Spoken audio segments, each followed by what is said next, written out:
In this video, we're going to do a couple more examples of quotient rule for my 261 students. We did go over enough examples of product and quotient rules, but there were about 3 that I didn't get to go over. So let me download the notes from class.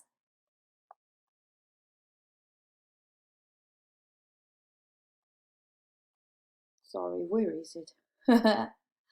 That was from September 15th. Okay, here it is. Download it, create new note. So yesterday was the first day we saw product rule and quotient rule. So we did the product rule examples here. This is from class, right? But I think I skipped this example. Okay, so I will do this. The direction was to differentiate. Okay, differentiate. And the function that I'm supposed to differentiate is this.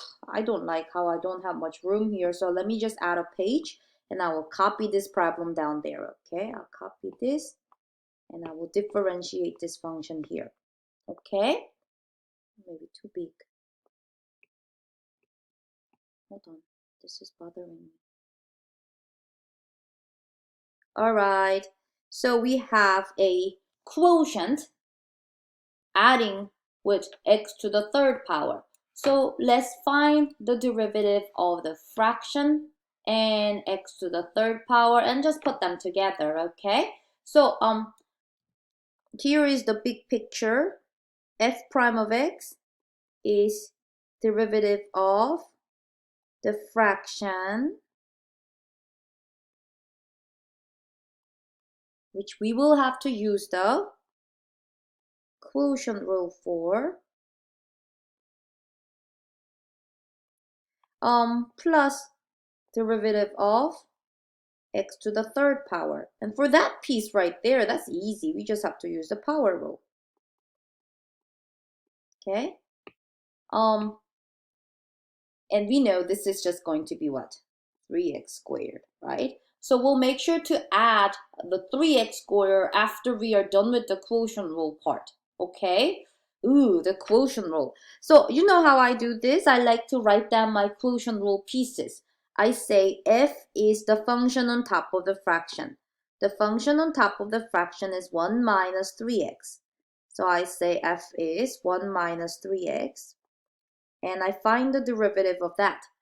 Derivative of 1 minus 3x, 1 will give us 0, but negative 3x will be negative 3.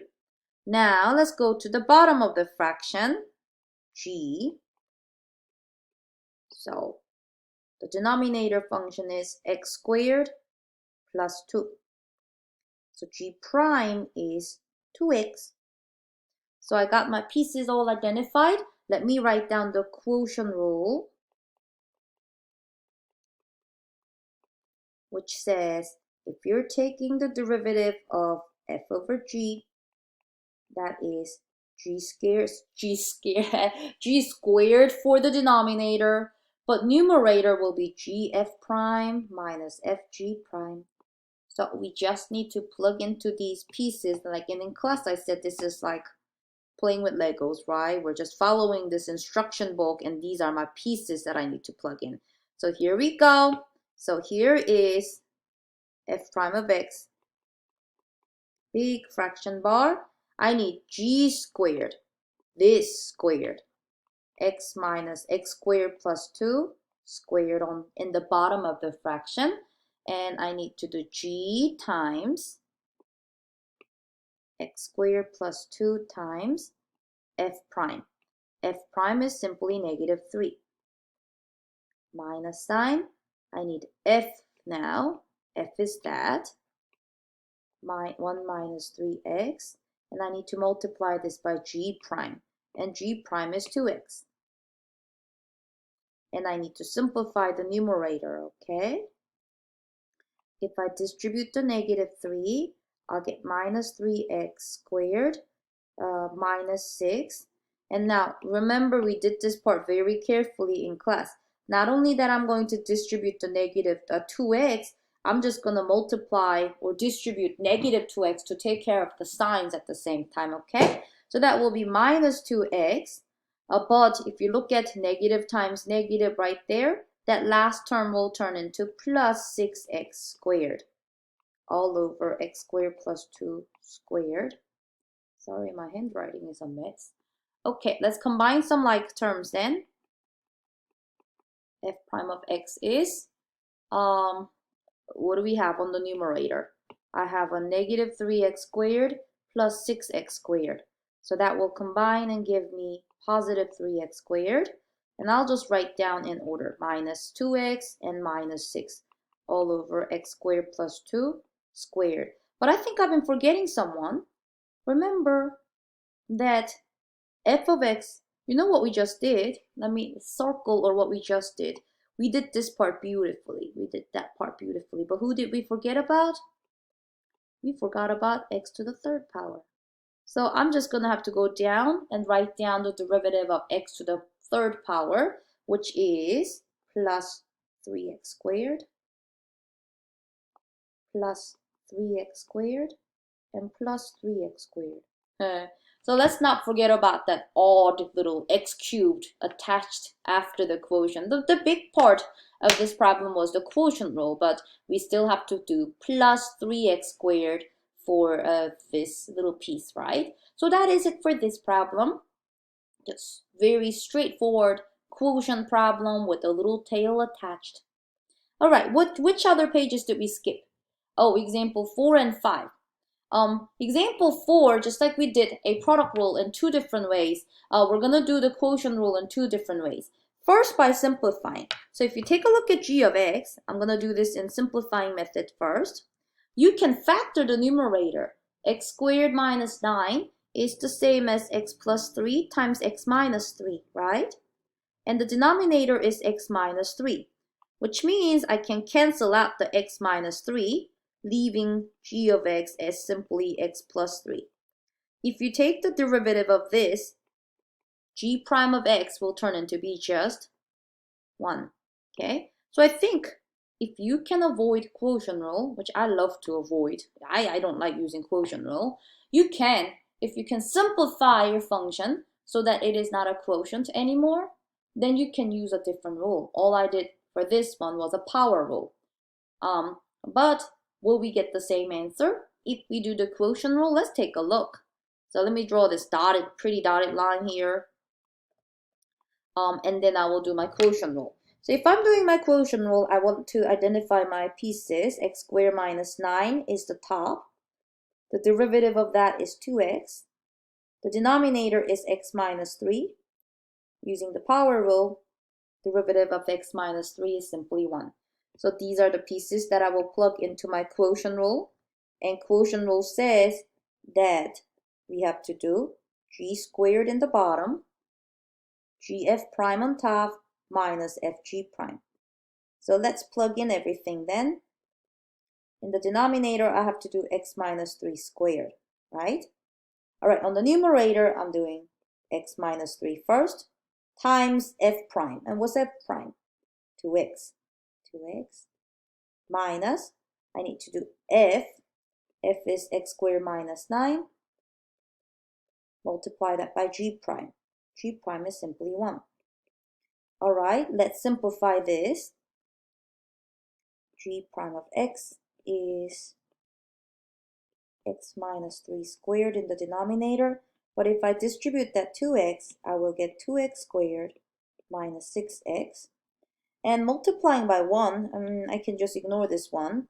I can just distribute the negative sign and I will get minus x squared plus 9, right? All right, let's simplify a little bit further. G of x equals, g prime of x equals, okay, this and that will simplify to 1x squared. I have minus 6x plus 9 all over x minus 3 squared. So I'm done with taking the derivative, but this can be simplified as you can see. I can factor the numerator as x minus 3 times x minus 3, right? And the denominator is x minus 3 squared. Hey, that's the same thing on top and bottom, right? That's why the derivative simplifies to just 1. because x minus 3 times x minus 3 is x minus 3 squared. So we're looking at something divided by itself, so it turns into 1. Look how long that was. All right, so we get the same answer. The answer is 1. It's just that if you can avoid quotient rule, I tell you to avoid quotient rule. I don't like using quotient rule because many times we can do something else. We can do a chain rule and all other rules. But, just wanted to show you that you can get the same answer, okay? But sometimes one method is easier than the other. So if you try example 5, if you can simplify, that will be easier. So let me try example 5. So I can simplify y as x plus 1 times x plus 3 on the numerator, right? If I factor that, which means I can cross out this x plus 1, y simply turns into x plus 3. dy dx, if you take the derivative of that, is simply going to be 1 again. So this, I avoided quotient rule by simplifying first. But what if you have to use the quotient rule? What will it look like? It's going to be very similar, but if I want to do the quotient rule, I have to identify my pieces. The top of the fraction is x squared plus 4x plus 3. Its derivative is 2x plus 4. The bottom of the fraction is x plus 1.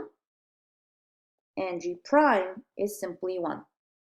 So after that, I'm going to find my y prime by doing the quotient rule. Let's plug in everything. Denominator will be x plus 1 squared. The numerator will be x plus 1 times 2x plus 4 minus x squared plus 4x plus 3 times 1. See, so much longer the work will be if we don't recognize that things can be simplified. But that's okay. This is good practice. I'll go ahead and bring this down, okay? All right, let's simplify the numerator. FOIL that. Instead of distributing 1, how about we just say distribute this -1, okay? So if I do that, I will get 2x squared plus 4x plus 2x plus 4. By distributing the negative sign, I'll get minus x squared minus 4x minus 3 all over x plus 1 squared. All right, let's simplify some like terms. I see if there's a 2x squared and there is 1x squared, that is negative. So that will subtract and give me 1x squared. Where's my pen? Oh, all right, my pen died. Give me 1 second. Okay, simplifying those like terms, I get x squared. What else there is? Oh, look, that makes it 6x, but I take away the 4x from it, so I'm going to have just 2x. And if I combine the constants, there's a positive 4 and minus 3, right there and right there. That will just add up to plus 1 all over x plus 1 squared. But if you notice, the numerator can be factored as x plus 1, x plus 1. And that's what the denominator is, isn't it? So because x plus 1 squared over x plus 1 squared is simply equal to 1, this is our longer work to find g prime of x being equal to 1. Sorry, they didn't say it was a g. It was just y equals. So instead of saying that, I'll just say dy dx came out to be 1. So what is a moral of this lesson? I don't know, guys. If you can avoid quotient rule, avoid it. Look how long the work was, okay? If you can simplify, you could have done the work in that little orange circle. But if you had to do the quotient rule, and even though this wasn't a complicated one, it took a long time. So, from now on, you guys, you will see that me trying my best to avoid quotient rule every time. Because oftentimes we can use a different rule. And the rule that we will use very often is called chain rule, which I will go over in our 1.7 lesson videos. But I just wanted to finish those 3 examples that we never get to during class. But since everything else is complete now, I will go ahead and post this on Canvas for you, okay?